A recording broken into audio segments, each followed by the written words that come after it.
Saudações tradicionalistas, estamos aqui no CTG Sentinela dos Pampas para participar do desafio de janeiro do MTG Paraná, onde o tema é sobre cantores e compositores. E nós escolhemos uma das vozes mais marcantes da música regional gaúcha. Trouxemos aqui o Nelson, que é sobrinho do Rui Biriva, a pessoa que nós escolhemos para falar um pouco desse tema. Então, para a gente começar a nossa entrevista, eu gostaria de saber um pouco mais de você. Quem é o Nelson, do movimento tradicionalista? Há quanto tempo você participa do movimento, você e sua família? Bom, eu participo do movimento desde a fundação do CTG aqui no Rio de Janeiro. Eu lembro que antes do CTG nós não participávamos ativamente. E aí, quando houve a fundação, o meu pai começou a participar aqui e ele trazia eu e os meus irmãos, e nós ficávamos. O combinado dos bailes era assim: era uma coca com pastel e dormir embaixo da mesa, em cima dos pelecos. E de lá pra cá, daí nós começamos a participar e nos integrar. Então, aí começa hoje. Dei muito tempo aula de dança, inclusive aqui no CTG, Mato Grosso do Sul, lá no Rio Grande, dei aula também. Mas hoje eu só frequento e sou um amante da tradição como era antes. Dia 15 de janeiro comemorou-se então o dia do compositor gaúcho. Então, como a Ilda falou, nós escolhemos o Rui Biriva. Nelson, nos conta um pouquinho sobre o Rui, como foi a tua convivência com ele, você conheceu bem ele, tem algum fato legal para contar pra gente sobre ele? O Rui era uma figuraça, ele é sempre muito bem-humorado, a gente não teve tanta convivência e proximidade porque a vida artística dele, até a distância, ele não tinha muita proximidade, mas nós sempre esperávamos muito que os momentos de poder se reencontrar, e nos encontros de família era trago, boa comida, choro, que a gente se emociona com muita facilidade, reencontro e tal, e sempre pedindo bênçãos de Deus, porque nosso encontro sempre era aquela coisa assim, celebrar a vida e agradecer a Deus por tudo que estava acontecendo, inclusive com a saúde. E aqui eu quero fazer um registro importante.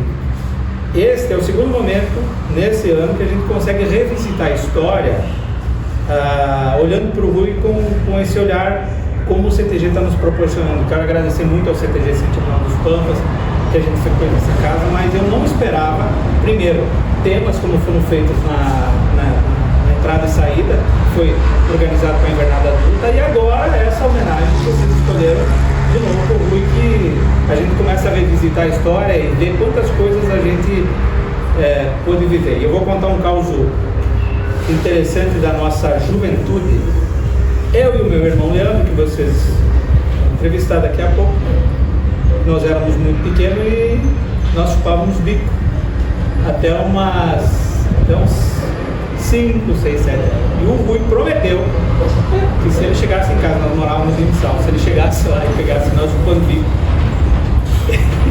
ele ia meter fogo nos bicos e jogar uma madeira em cima do telhado.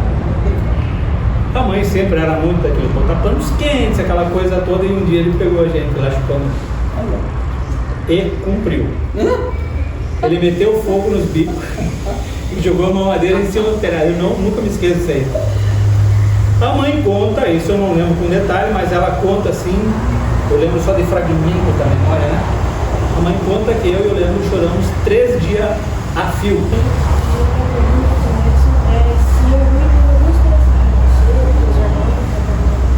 Há pouco tempo eu assisti alguns vídeos deles, já uns 3 ou 4 anos, e eu fui ver o quanto ele era dedicado para resolver a vida artística deles. Ele, no palco, ele tinha algumas coisas que ele não abria mão. Primeiro, tinha que estar todo mundo muito bem ensaiado, não tinha esquema de improviso.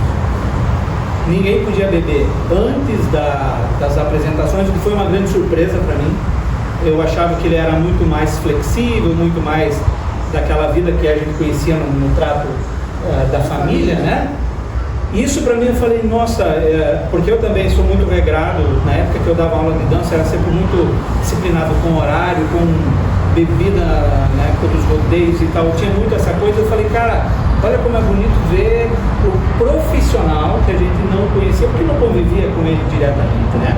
E eu peguei no bastidor do Rui se preparando para ir pro palco, né? Cara, os exercícios vocais, os exercícios de língua na boca para aquecer, para conseguir falar bem em particular, eu nunca me esqueço o quanto ele se preparava para ir para o palco. E quando dava o pontapé inicial para ele começar o show, era aquela explosão de alegria. Então tinha o cara disciplinado, que se preparava, e o cara que trazia o público junto quando sentia e quando pisava no palco. Meu nome é Sara e a minha pergunta para ele é bem assim: se tem alguma música ou um álbum que é mais especial para você ou para a família? Agora vai demorar. Não, na verdade não, mas assim, álbum eu não sei, mas música.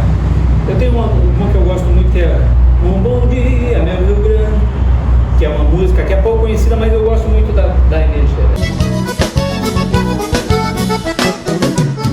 Um bom dia, meu Rio Grande, eu trago um canto de amor no coração. Um bom dia, bem gaúcho, vai a cavalo abraçando este rincão. Aí tem a música Birivas, que lançou ele quando ele ganhou a Seara de Carazinho. A música Santa Helena da Serra, também de lá. Tem a música O Tchê Louco, né? Tem a canção do amigo que... Os amores, qual as flores, são encantos passageiros, em chegadas e partidas. Mas te digo, companheiro, amigo é pra toda a vida. Castelhana, que ele fez com o Elton. E tem uma que eu também gosto muito, que ela é extremamente complexa, difícil, mas tem uma energia muito maluca, que é quando eles ganharam a Califórnia, ele e o Elton Saldanha, que é a Toada de Mango. É uma música absurdamente difícil de tocar, cantar, e ela não é uma música assim popular, mas ela, se você escutar essa música, a energia que ela tem, a força que ela traz, ela conta meio que a história do ginete, é impressionante, é muito bacana. Então, eu não tenho um álbum específico, mas eu tenho muitas músicas assim que quando a gente escuta, eu digo, pô, olha, essa aqui é conversa. Minha pergunta para você é se você tem alguma história ou lembrança com uma menina marcante. Cara, eu tava lá em Horizontina e ele tava tirando a música Uma Chamada, Uma Fogueira, e tava lá. E daí, ele tava a tarde toda tirando ela, se aperfeiçoando na música e tocando e tal. E eu tava por lá e tal, daí a pouco ele deu aquela parada para ver algum detalhe da música. E ele começou de novo, Uma Chamada, Uma Fogueira, e eu falei, passei do lado, de novo essa música, cara. Mas, que momento pra ficar quieto, né? Mas ele me deu uma mijada. Eu não lembro o que ele falou, é uma sensação que eu tive por estar atrapalhando ele, tirando a música, se especializando. Aí de novo vem aquela questão da disciplina, do negócio. E daí eu sei que depois eu andei mais um pouco por lá e tal, e daí eu fui lá puxar papo com ele de novo. E daí eu perguntei pra ele assim, eu queria também tocar e cantar com você. Aí ele passei vingado e falou assim, continua na dança. E foi o que eu fiz, porque se eu tivesse seguido cantando, eu acho que não teria dado muito certo, né? E tem uma outra história dele também, que é assim, o Rui e a Gisele Bündchen se conheciam, né? Nós somos da mesma cidade, né? Tanto que no velório do Rui, os pais estavam lá, a gente conheceu a dona Vânia, e o seu Bündchen, o seu Valdir, né? E o Rui conta uma história assim, olha, de onde é que você é, Rui? Daí o Rui fala assim, eu sou de Horizontina, a mesma terra da Gisele Bündchen. Daí ele fala assim, Gisele Bündchen Horizontina é terra de gente bonita, diz o Rui, assim. O meu detalhe é o seguinte, que a Gisele Bündchen foi descoberta pela Ford Models e eu pela Ford Tratores, por isso que minha carreira não decolou como modelo. Então esse era o espírito dele, na verdade nem foi a Ford Models, né? Foi o outro rapaz lá do Horizontina que descobriu ela. Mas eu lembro também que uma das outras histórias, né, que eu tive a oportunidade de visitar o Rui em Porto Alegre, e eu fiquei hospedado na casa dele. Era década de 80 e qualquer coisa, eu não lembro bem certo. Fiquei 3 dias, ele morava numa casinha, num kitnet embaixo de uma escada, no bairro Menino Deus.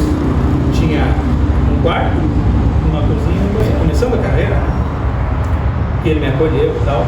E daí você percebe como ele saiu daquele músico que estava lá dentro, escondido, passando necessidade, com um cantor tão famoso, depois que tinha uma agenda lotada, que fez a sua história na música, na tradição. Caminhando agora para o final dessa entrevista, no começo você tocou um pouco sobre o assunto, mas eu queria entender um pouco mais da sensação de como foi para vocês que estavam lá presentes no FEPAR. Como que foi a sensação de ver a Invernada Adulta lá no FEPAR, levando uma temática que, na minha opinião, foi muito forte e muito bonita? Como que foi para você e para sua família ver essa representatividade?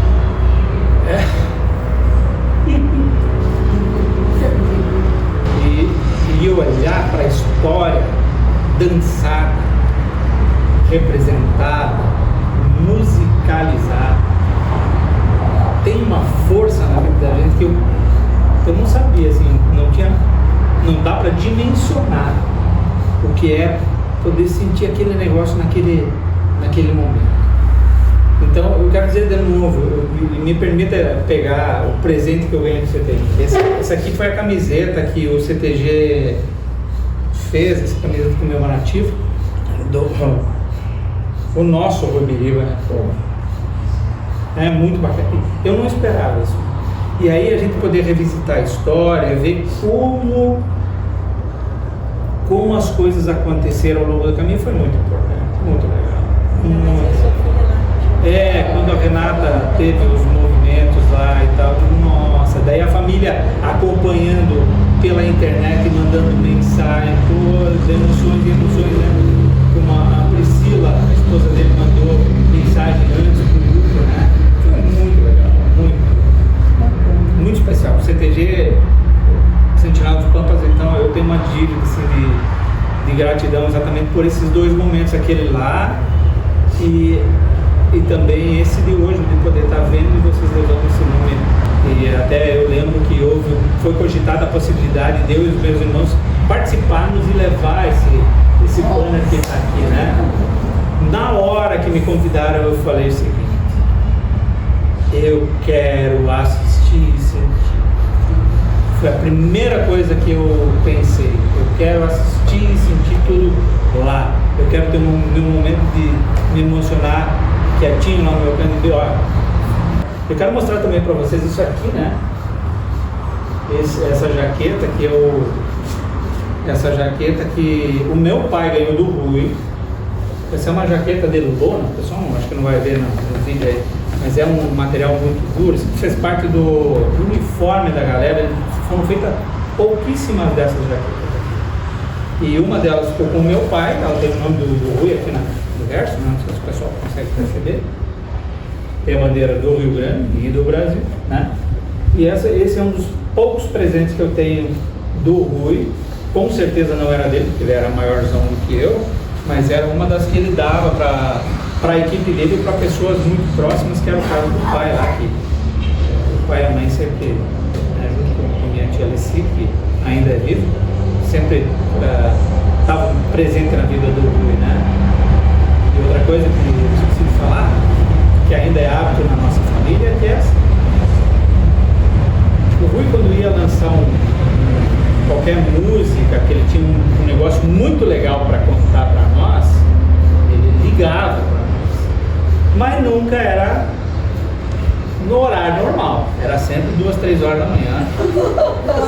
Era Tipo pra assim, né? tipo horário de anunciar morreu alguém, sempre. Mas não, era horário para fazer. Escuta essa música aí, tocava lá do outro lado, cantava e tal. Não era muito bom de receber feedback, não, tipo, não gostei. Não. 2 horas da manhã, 2 horas da manhã. Ah, gostei. E ele às vezes trazia coisas maravilhosas, tipo, mostrar em primeira mão pro pai antes de gravar a Canção do Amigo, gravar a própria Santa Helena da Serra. Tem histórias assim muito legais. Então, nosso muito obrigado pela entrevista. Conta mais. Eu sou muito grato a vocês por terem escolhido o Rui como figura para levar.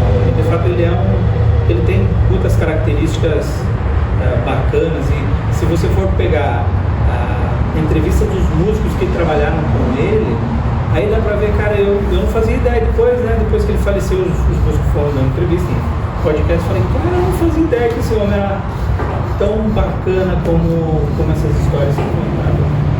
Ele é muito honroso para nós poder olhar para a história da família desse jeito.